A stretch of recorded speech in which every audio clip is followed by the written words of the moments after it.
Imagine graduating college, filled with hope and dreams of a brighter future, only to realize you're drowning in student debt.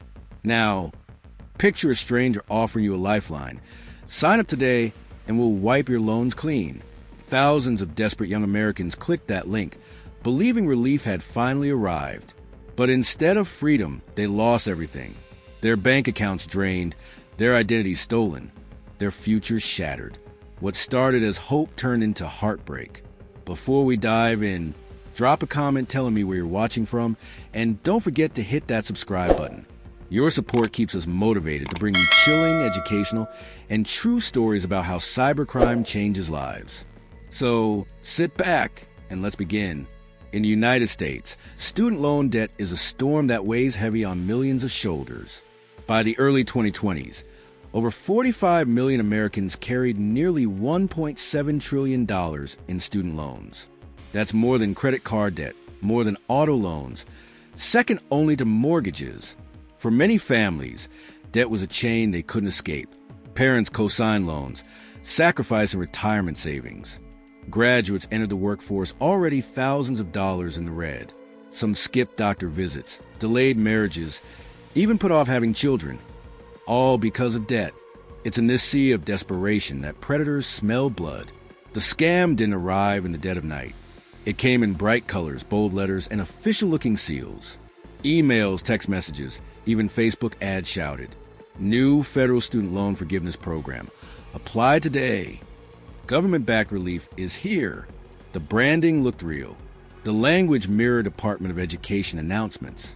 The websites carried .org domains with American flags, eagles, and smiling graduates tossing caps into the air. For a graduate in Ohio named Ashley, it felt like a miracle. At 23, Ashley had $48,000 in loans. She worked 2 jobs just to keep up with rent and minimum payments. When she got the email promising immediate debt relief, she clicked without hesitation. She wasn't alone. From Texas to California, from small towns in the Midwest to the bustling cities of the East Coast, thousands of students saw the same ads, clicked the same links, and believed the same promise, that freedom was finally within reach. Once inside, the process was smooth. Victims were asked for their full names, social security numbers, bank account details, and even copies of IDs for verification. The scammers promised that once a small processing fee of $250 was paid, the loan balance would be cleared within weeks. Ashley didn't have the money. She borrowed it from her roommate, who believed she was helping her friend finally escape debt. Together, they filled out the forms and clicked submit. Within days, their phones buzzed with confirmation messages. Your application has been approved. Your relief will begin shortly. Ashley cried that night. For the first time since graduation, she believed her nightmare was over. At first, it looked like a clerical mistake. Ashley noticed an extra $600 missing from her bank account. She had never authorized such a payment, but because she linked her account for a loan payment redirection, the scammers had access. She called the helpline on the website, but the line kept ringing. Emails bounced back. Her cousin reported the same thing. Hundreds drained, with no sign of loan forgiveness. Soon, dozens of other students across online forums posted the same complaints. The so-called relief program had vanished. The website shut down. Phone numbers went dark. And the victims? They were left with less money, ruined credit, and a haunting realization: they had been scammed. The fake loan forgiveness program wasn't a small-time con. It was a nationwide operation run by hackers and fraudsters who knew exactly how to exploit hope. They used stolen Department of Education logos. They ran ads targeting social media profiles of recent graduates. They built elaborate call center staff with representatives trained to sound professional and reassuring. By the time authorities got wind of it, tens of millions of dollars had already been siphoned away. The victims were not just statistics. They were real people. Families who had scraped together everything for their children's education. First-generation college students who had believed a degree would lift them out of poverty. Veterans returning from service, eager to start fresh. Now, instead of stepping into adulthood, they were thrust into despair. Complaints poured into the Federal Trade Commission, FTC, and the Consumer Financial Protection Bureau, CFPB. The FBI's cybercrime division opened a file. The investigation started with digital breadcrumbs. Agents traced the domain registrations. Most led back to shell companies overseas. IP addresses bounced across servers in Russia, Eastern Europe, and even Africa. But then, a breakthrough. One payment processor flagged suspicious transactions tied to a Florida-based company. It was a shell business. But money trails don't lie. The FBI followed the funds, uncovering a network of accounts linked to laundering hubs in Miami, Houston, and New York. Still, the deeper they dug, the more tangled the web became. This wasn't just a single scammer. It was a syndicate, a coordinated cybercrime ring exploiting the most vulnerable. What made the scheme so devastating wasn't just a financial loss. It was an emotional manipulation. The scammers understood desperation. They studied the language of government announcements, timing their campaigns around actual debates in Congress about student debt relief. Every headline about forgiveness or cancellation became fuel for their deception. For victims like Ashley, the betrayal cut deep. It wasn't just about losing money. It was about losing trust. Trust in institutions, trust in opportunities, trust in the idea that help could be real. Meanwhile, the perpetrators thrived on control. They weren't simply stealing identities. They were feeding off the pain of thousands, turning hope into tragedy. News reports began warning of the scams, but by then, the damage was done. Communities formed online support groups where victims shared stories. Some had lost thousands, others lost their entire savings. Parents felt guilt for encouraging their children to apply. Graduates felt ashamed for being tricked. And the scammers? They disappeared into the shadows, hiding behind screens and fake names, while real families picked up the pieces. And then, just when investigators thought they were close to shutting it all down, something shocking happened. A whistleblower appeared. An anonymous insider claiming to have worked for the scam's call center reached out to journalists, saying, "You don't know the half of it. This wasn't just about money. It was about control." What did that mean? And what secrets were still hidden behind the fake loan forgiveness empire? The email arrived at journalists' inbox late one night. The sender used an encrypted service, their identity hidden. The subject line read, "Student loan forgiveness scam," inside the operation. The whistleblower claimed to have worked at one of the call centers. Their message was chilling. You don't know the half of it. This wasn't just about money, it was about control. Every form filled out gave them your identity. They weren't just draining accounts. They were building a database of Americans who could be exploited for years. Attached were documents, internal scripts, training manuals, even screenshots of fake government portals used to trick victims. The files revealed that the operation wasn't just targeting students. Veterans, single parents, and even retirees with Parent Plus loans were caught in the net. The FBI now had leverage. With the whistleblower's intel, investigators mapped out the syndicate structure. At the top was a shadowy figure known only as a director. Beneath him were layers of middlemen running shell companies, domain registrars, and offshore accounts.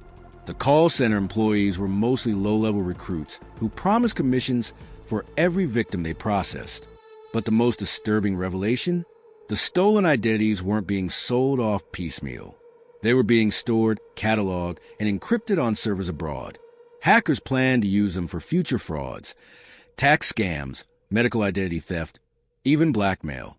The student loan scam was just the beginning. While investigators scrambled, victims tried to rebuild. Ashley's roommate blamed herself for lending the $250. Ashley's parents, already working double shifts, were devastated when their daughter confessed she'd lost hundreds more. Across America, the stories echoed. A single mother in Florida lost her savings, forcing her to delay her daughter's surgery. A veteran in Michigan had his benefits rerouted to scammer-controlled accounts. A couple in California, both first-generation college graduates, lost enough to nearly cost them their home. The emotional damage rivaled the financial loss. Shame, guilt, and mistrust spread like wildfire. Victims felt duped not just by criminals, but by the system that failed to protect them. Pause here for a moment. What do you think should be done to protect students and families from scams like this? Drop your thoughts in the comment below. I'd love to hear your perspective. By mid-2023, the FBI Cyber Division launched Operation False Promise. Agents tracked laundered funds through a Miami-based money service business. Surveillance footage showed couriers delivering bags of cash to a warehouse. Armed with warrants, the FBI and local police raided the location. Inside, they uncovered servers, laptops, and binders filled with thousands of victim profiles. More importantly, they arrested 3 key suspects, individuals believed to be close to the director. One of them, under pressure, agreed to cooperate. His testimony revealed the syndicate had ties not just in Florida, but in Nigeria, Romania, and the Philippines. The scam was global, with each hub handling a different piece of the puzzle. Call scripts in one country, payment processing in another, identity storage in a third. This wasn't a scam run from a basement. It was a multinational cybercrime machine. During the trial, prosecutors presented the scale of the damage. Over 40,000 victims, and more than $120 million stolen. One young man testified tearfully, saying, "I was the first in my family to graduate. I thought I was helping my parents. Instead, I ruined us." The courtroom gasped when agents displayed slides of the recovered identity catalog. Thousands of names, social security numbers, and bank accounts neatly organized. An industrial-scale exploitation of American desperation. Even hardened investigators admitted the cruelty shocked them. One FBI agent later said, "It wasn't about the money. It was psychological warfare. They preyed on hope itself." But just when it seemed justice was close, a twist emerged. The director was never caught. Despite raids, arrests, and seized assets, the mastermind vanished, leaving only encrypted messages on underground forums. Debt is the new currency. Where there's desperation, there's opportunity. Authorities believe he fled overseas, possibly protected by other organized crime groups. Some even suspect he pivoted to new schemes, cryptocurrency fraud, pandemic relief scams, or AI-driven phishing attacks. The FBI kept the case open, but even in victory, the system felt one step behind. What made this case stand out wasn't just the size of the scam, but the message it sent. Cybercriminals no longer need guns or masks to devastate lives. They just need your data and your desperation. For Americans drowning in debt, the promise of forgiveness felt like salvation, but salvation came with a cost. Cyber experts now warn, verify before you trust. Real government programs never ask for upfront fees. Check official sources. If relief is real, it's on .gov websites, not flashy ads. Protect your identity. Once your social security number is gone, the ripple effects can last a lifetime. In 2024, the courts ordered restitution. Seized funds were returned to victims, but it was only a fraction of what was lost. Many will never fully recover. Ashley eventually moved forward. With counseling and community support, she returned to school part-time and worked with advocacy groups warning students about scams. Her roommate, racked with guilt, joined her, together turning pain into purpose. Their story is one of thousands. And the broader impact? A nation reminded that in the digital age, crime doesn't just happen in dark alleys. It happens in bright, hopeful inboxes. If you stayed with me until now, thank you. Stories like these are not easy to hear, but they're important.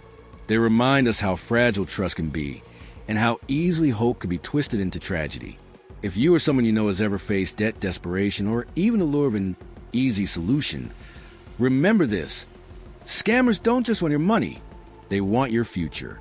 Please, hit the like button if this story moved you. Comment your thoughts below, how we fight back against cybercrime. And most importantly, subscribe to Bite Crimes. Your support is what keeps us bringing you these chilling, educational stories that expose the hidden dangers of the internet. Stay safe, stay alert, and remember, sometimes the scariest crimes aren't the ones you can see.